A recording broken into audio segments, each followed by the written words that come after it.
Good morning, YouTube. This is WhackMed19, and it is time for another pro tip.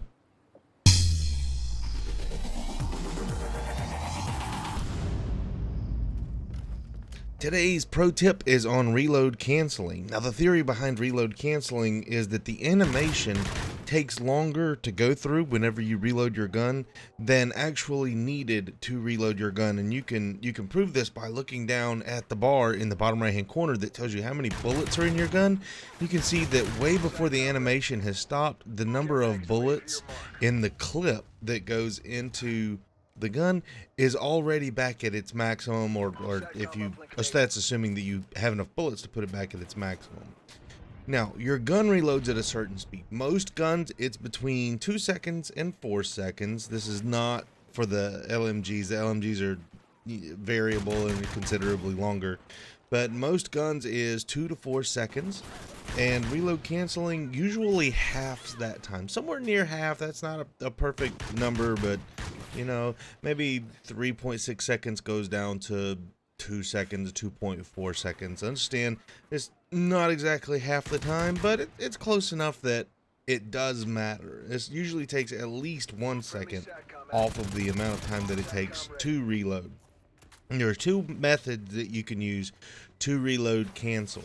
There is the YY, which is the process of hitting the reload button, waiting until this timing is down, and hitting Y to switch from one weapon to the other, and then hitting Y to go back. And it's called YY because professionals use the Xbox. You can use triangle on the PlayStation 4 if you are a member of the PlayStation Nation.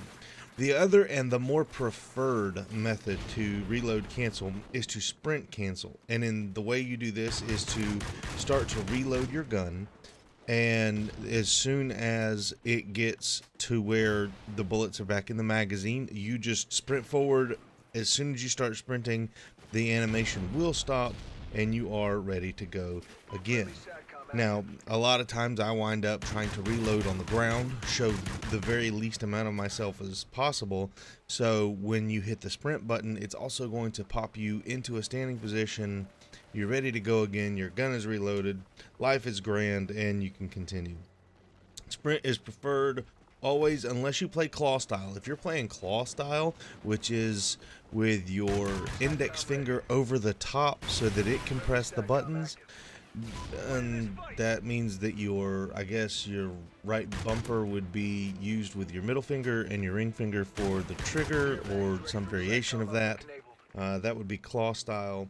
Maybe then you'd want to try the YY, but that's usually the highest or higher caliber players that play like that. Or maybe you just picked up the game and started playing like that. Your thumbs never have to move if you use the sprint reload, and for me that means that you can aim faster, you can get on target, and that just works better for me. It means I'm ready faster.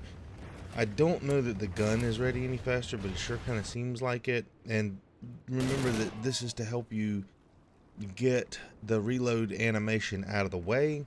So in turn, this really could be used to win gunfights faster, especially if you run out of bullets in the middle of your gunfight. Do remember, in your gunfights, don't reload with half a clip left. Now, reloading, even with sleight of hand, doesn't take an incredible amount of time, 1 to 2 seconds. Anytime you're alone or behind cover, you could be reloading. But if you've got 15 rounds in your gun, you should have enough bullets to take someone down and to change the scenario of what's going on around you. It's very infrequent that you run into 2 people at the same time. 15 bullets should still be enough to take down 2. And in Ghosts, it's going to be more difficult to take down 2 people at the same time anyway. So 15 bullets is more than enough to get your kill in and to move on. Don't reload every time you burst one burst off. Practice with your timing. Practice with your timing every single time you reload. Practice reload canceling. And this will save you so much time in game. Second by second, every time you choose to reload, you're saving, maybe hours of game time. I understand that's an exponential amount of reload canceling. But it's true. Every second that you spend reloading is 1 second you're on the battlefield and to unable to participate in the gunfight. And I find myself reloading not only in Call of Duty but also in other games, and it's aggravating to me whenever reload canceling is not available, because I do use it so frequently. No reason to be on the battlefield with a gun and not able to use it unless it's just absolutely and completely out of bullets. I hope today's pro tip has helped you out. If you have any tips you want covered, leave them down below. Again, I am not a professional gamer, but maybe these tips can help you out as they've helped me out. Thanks. Have a great day. Your position on the field. When you die, it changes the position that you're at on the map. You will spawn somewhere else. This sets you back. It also adds to the opposite team's streaks. This is not something that you want to do. It's a negative thing. Do not do this. Hide and stop dying. Remember that getting a good KD isn't about killing more, it's about dying less. So die less and hide.